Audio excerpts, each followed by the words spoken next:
You think you've got the secret to saving money on your next Orlando trip? Maybe you're waiting for a discount, hoping for that big promotion to drop, convinced that holding out will save you big bucks. But here's the truth. That strategy can cost you more than you realize. Prices here move in real time. They can change between morning and night, and waiting, it rarely pays off. Today, we're turning the key on some real ways to save money at Universal Orlando.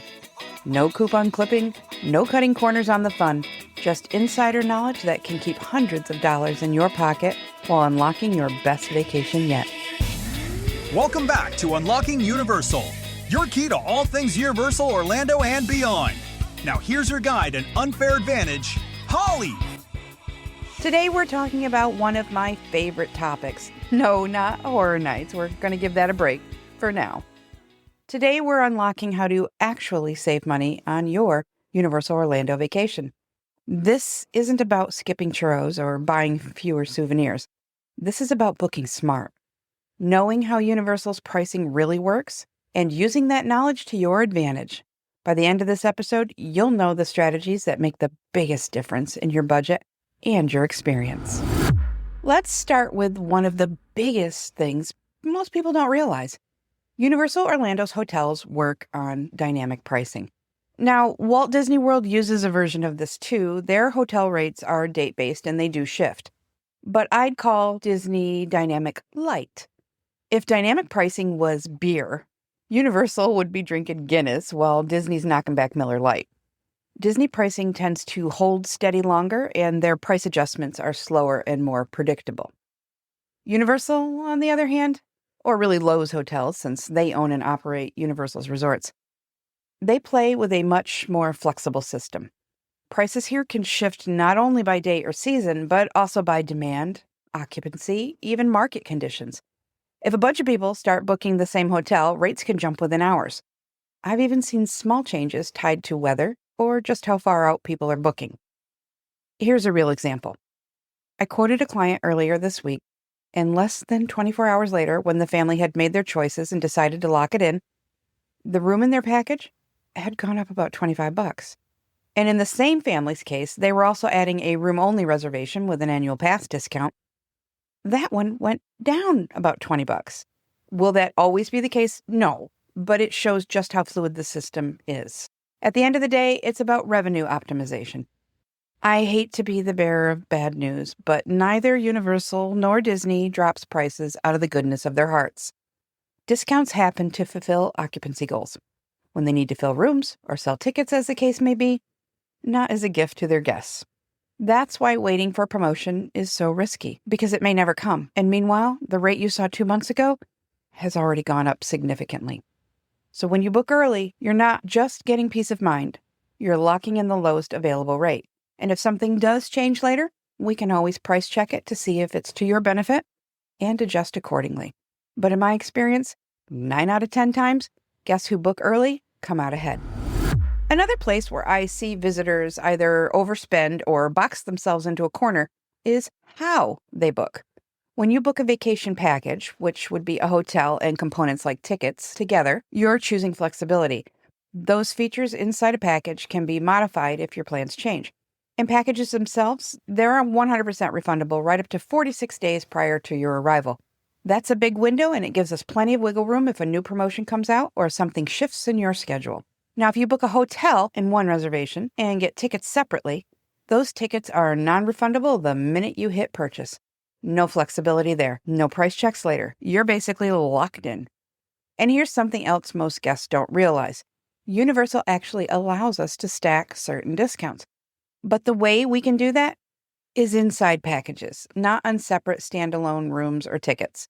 So while it might look like booking everything a la carte gives you more control, it usually does exactly the opposite. A package keeps doors open, gives you more time to pay it down, and it doesn't cost you a penny more. Here's another insider tip. The longer you stay, the cheaper it gets on a per-day basis. This is true at Universal, Disney, SeaWorld, Legoland even, you name it. Their sales models are designed to reward guests who stay on property longer because they want you in their bubble, spending money on their food and their merchandise. So what does this mean for you? It means that the 2-day ticket will always cost you way more per day than, say, a 5-day ticket. Sometimes that 4th or 5th day only adds a few dollars compared to the first couple of days. Universal often does this with their rooms too. And because they let us stack their discounts, you can often save big on both room and tickets when you combine them in a package. When we're considering length of stay, this is where folks sometimes run into trouble, trying to split time between Universal and Disney in the same visit. It feels like you're getting the best of both worlds, but you're just paying more per day at both and ending up feeling rushed. So if you want to experience both resorts, and I totally recommend it, the better value is to do a complete Universal Orlando vacation at one point and a complete Walt Disney World vacation another time. That way, you're stretching your precious vacation dollars further and giving yourself a better overall experience at both resorts, instead of cutting both short. If you'd like, I can help you maximize both, by the way. Universal is my one true love. But I'm pretty close with Mickey and the gang, too. Now let's talk about one of those spots where people can get lost in the weeds really fast. The add-ons and features that go into a Universal package. This is one of the biggest differences between a Universal and a Walt Disney World vacation, which is why it confuses folks. More visitors are just used to Disney packages, and that's okay. At Disney, it's all or nothing. If you add a park hopper, everyone in the room has to have it. If you want a dining plan, but your friends don't, tough luck. There's no mixing and matching with my mouse friends. Everyone in the package is required to have the same components. At Universal, though, packages are way more flexible. You don't have to add the same features for every person. Want Universal Express Unlimited for just one day? You could do that. Want to add one or all 3 of the Wizarding World breakfast experiences for just a couple of people in your room? You can do that. Coming down for a week and bringing grandma, but she only wants to join you in the parks for a day or 2? Guess what? You can totally do that too. And that kind of flexibility can save you money. But it can also create uncertainty. It's like Uncle Ben says, with great power comes great responsibility. Having those options means you need to know how to make them work in your favor, because it's easy to end up overpaying or adding things you really don't need. This is where working with a travel professional makes a difference. It's why I'm a travel professional, actually, and I'm not even going to apologize. I spend a lot of time running numbers and looking at the details of each package, each feature. Brian calls me the queen of scenarios, and I wear that crown proudly. But here's an example. In 2025, after Epic Universe opened, Universal released a 3-park multi-day express pass. For many of my guests, for the remainder of 2025, it has been far more cost-effective than paying for Express other ways. But if you didn't know how to properly compare that with the other Express options or the complimentary Universal Express Unlimited that comes with the OG 3 hotels, you might have easily spent more for less coverage and tanked the value with it. So my advice here is simple. Don't assume you have to cookie cutter your package the way you do with Disney. Universal gives you the flexibility, and with the right guidance, you can use that to your advantage. All right, let's tackle one of the coolest but possibly most confusing and definitely one of the most expensive add-ons of a Universal Orlando vacation. Universal Express Passes. Did you know that at the time of this recording, there are 13 different variations to the Universal Express Pass program? Yeah, you heard me right, 13. Express Passes rock because they let you skip the regular lines on most attractions, even at Hagrid's Magical Creatures Motorbike Adventure. And here's the thing. There are smart ways to buy it, and there are ways to overspend really quickly. So let's do a little breakdown. First, the basics. You can either buy Express as a standalone add-on. You have 12 choices. Or you can get Universal Express Unlimited included as a perk for staying at one of the Universal's original 3 hotels, Royal Pacific, Hard Rock Hotel, or Portofino Bay. But let's not kid ourselves.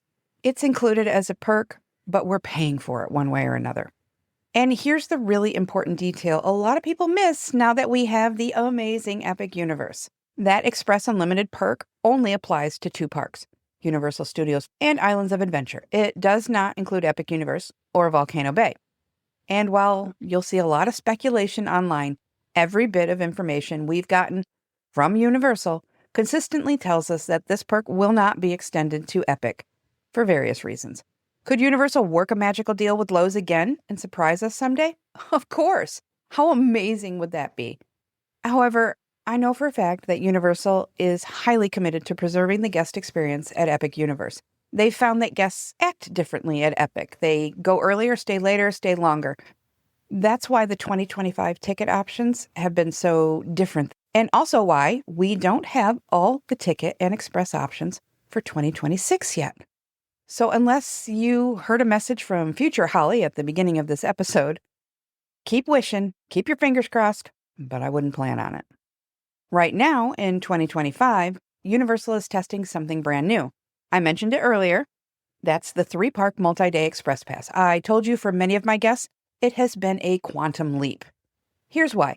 Normally, if you wanted the convenience of express, a no-brainer option was to price out a stay at one of the OG3 hotels that include the unlimited use version. That's, again, Royal Pacific, Hard Rock, and Portofino Bay.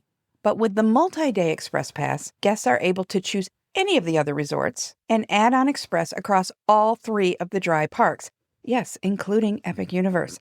Staying at an OG3, they'd have to add express for Epic individually, which, as we know, is the most expensive way to add it.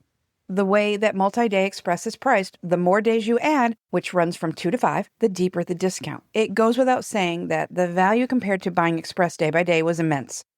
However, the difference was also staggering when I compared packages. For many families staying at Sapphire Falls, which is also a signature resort and my favorite, paired with a multi-day express pass came out hundreds of dollars cheaper than staying at one of the OG3, even before considering adding a single-day express for Epic. And here's the thing about that. Apples to apples, the only thing you're giving up for that savings is the unlimited part of the Universal Express Unlimited. The multi-day express is 1 use per attraction per day. For a lot of my guests, the question became, is it really worth spending $800 more just so we can ride Hagrid's 53 times in one day? For most people, the answer is no. The value was far better in staying at a non-OG3 hotel and adding the multi-day express. Turns out you can have your churro and eat it too. Let's collectively cross our fingers Universal blesses us with those beautiful multi-day express passes in 2026. There's also a little bonus insider strategy I want to share with you that we call the ghost room. If you book just one night at one of those 3 premier hotels, my OG3 that include express as a perk, your whole family gets 2 full days of Universal Express Unlimited. The day you check in and the day you check out. Now, I say check in and check out, but you don't even have to move your luggage or ever step foot in the room if you don't want to. You just pick up your key cards at the front desk and those become your express passes. And yes, Universal is fine with this. It's not gaming the system. Lowe's knows, as long as they get paid for the room, they don't care if you sleep in it. Depending on your family or group size, this strategy can save you massively compared to buying Express Unlimited a la carte. The bottom line here is that Express Pass is not one size fits all. Sometimes the best value may be booking one of the OG3 hotels. It could be the multi-day express product if it's offered, and sometimes it's using the ghost room strategy. There's a lot of nuance, and this is exactly where having a travel professional really makes a difference, because we can run all those numbers and figure out which option saves you the most for your trip, serves your specific vacation goals best, thereby creating the most total value for you. If you want a full breakdown of 2025 Universal Express options, go ahead and scroll back to episode 18 of Unlocking Universal. I devoted an entire episode to this exact topic. And while you're at it, grab my free Express Pass cheat sheet guide from unlockinguniversal.com. It's linked in the show notes. Let's put a bow on this. The number one way to save money at Universal Orlando is to book early. Dynamic pricing means those rates aren't sitting still, and waiting for a discount can actually bite you in the butt. 2. Book a package instead of piecing things together if you can. That flexibility with modifications, stacked discounts, and full refunds, it's worth its weight in gold. 3. Stay longer. Not only are you stretching your vacation dollars further, you're giving yourself a better overall experience instead of shortchanging both resorts by trying to split your time. 4. Use add-ons wisely. Universal doesn't force every member of your party into the same features, which means you can customize your package to match your family and save money in the process. 5. Last but not least, be strategic with Express. Whether that's taking advantage of the OG3 perks, using a ghost room, or snagging those sweet, sweet multi-day express passes, there's a smarter way to do it than buying express day by day. The big takeaway? Saving money at Universal isn't about cutting the fun. It's about being intentional, booking smart, and knowing where the value really is. If today's episode helped you unlock a smarter way to plan your vacation, share it with your park buddy. Until next time, save your dollars for the snacks that matter, and I'll catch you in line for a voodoo donut. I do like a grape ape every now and then. See you soon. Thanks for hanging out with us. Now get out of here and go do something nice for someone.